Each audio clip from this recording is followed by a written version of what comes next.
हंगामा क्यों है बरपा? H1B वीजा के लिए फीस ही तो बढ़ाई है। अमेरिकी राष्ट्रपति डोनाल्ड ट्रंप ने H1B वीजा के लिए हर साल $1 लाख यानी करीब 88 लाख रुपए एप्लीकेशन फीस वसूलने का फरमान जारी किया है। इस पर 21 सितंबर 2025 से ही अमल होने लगेगा। ट्रंप के इस फैसले की भारत में क्यों हो रही है इतनी चर्चा? भारत के टेकीज यानी IT फोर्स पर इसका क्या असर पड़ेगा? विपक्षी पार्टी कांग्रेस इस मुद्दे पर क्यों साध रही है भारत सरकार पर निशाना? क्या होता है H1B वीजा?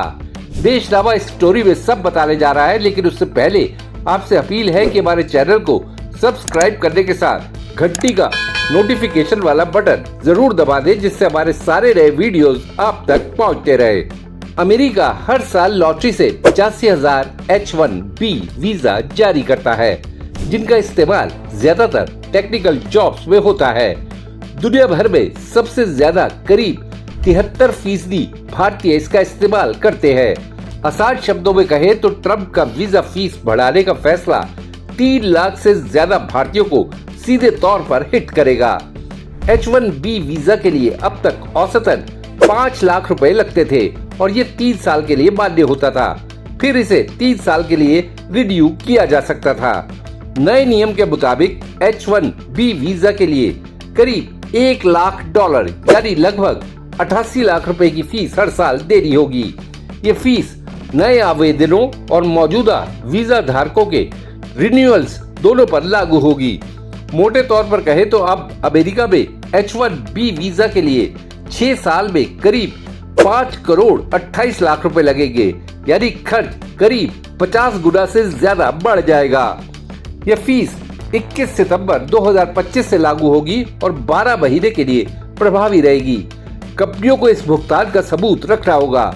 यदि भुगतान नहीं किया गया तो एप्लीकेशन को अमेरिकी स्टेट विभाग या डिपार्टमेंट ऑफ होमलैंड सिक्योरिटी रद्द कर देगा। आइए पहले जानते हैं कि H1B वीजा होता क्या है। अमेरिका ये नॉन इमिग्रेंट वीजा दूसरे मुल्कों के लोगों को जारी करता है, क्योंकि इसके लिए बहुत बड़ी संख्या में आवेदन आते हैं। इसलिए लॉटरी के जरिए ये वीजा दिए जाते हैं। ये वीजा स्पेशल टेक्निकल स्किल्स जैसे IT, आर्किटेक्चर और हेल्थ जैसे प्रोफेशनल लोगों के लिए जारी होते हैं। पिछले साल H1B वीजा का सबसे ज्यादा फायदा भारत को मिला। साल 2023 में H1B वीजा लेने वालों में 1,91,000 लोग भारतीय थे। ये आंकड़ा 2024 में बढ़कर 2,07,000 हो गया। आंकड़ों के अनुसार केवल अमेज़न को ही इस साल 10,000 से ज्यादा वीजा मिले, जबकि माइक्रोसॉफ्ट और मेटा जैसी कंपनियों को 5,000 से अधिक वीजा स्वीकृत हुए।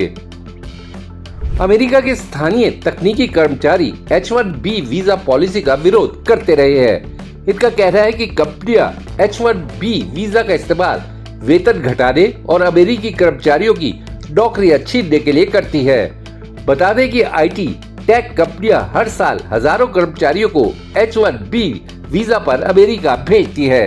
हालांकि अब इतनी ऊंची फीस पर लोगों को अमेरिका भेजना कंपनियों के लिए कम फायदेमंद हो गया है। खासकर मिड लेवल और एंट्री लेवल कर्मचारियों को वीजा मिलना मुश्किल होगा।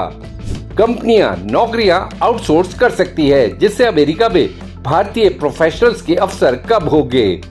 अगर कोई H1B कर्मचारी 21 सितंबर के बाद अमेरिका छोड़ता है तो वापस अमेरिका आने के लिए उसकी कंपनी को 88 लाख का भुगतान करना होगा। यही कारण है कि इस फैसले के बाद माइक्रोसॉफ्ट, JP मॉर्गन और अमेज़न जैसी कंपनियों ने H1B वीजा होल्डर कर्मचारियों को अमेरिका में ही रहने की सलाह दी है।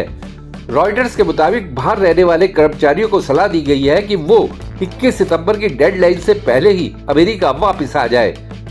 भारत हर साल लाखों इंजीनियरिंग और कंप्यूटर साइंस के ग्रेजुएट तैयार करता है, जो अमेरिका की टेक इंडस्ट्री में बड़ी भूमिका निभाते हैं। इन्फोसिस, TCS, विप्रो, कॉग्निजेंट और HCL जैसी कंपनियां सबसे ज्यादा अपने कर्मचारियों को H1B वीजा स्पॉन्सर करती है।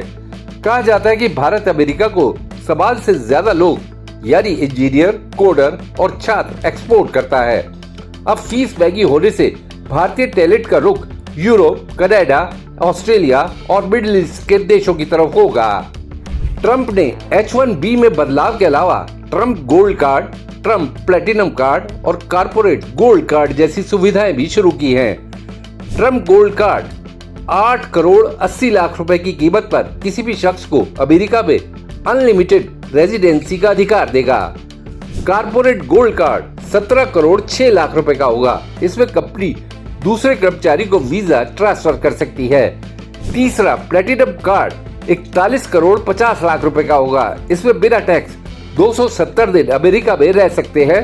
ट्रैवल वीजा की आवश्यकता नहीं होगी। अमेरिकी सरकार ने शुरू में 80,000 गोल्ड कार्ड जारी करने का ऐलान किया है।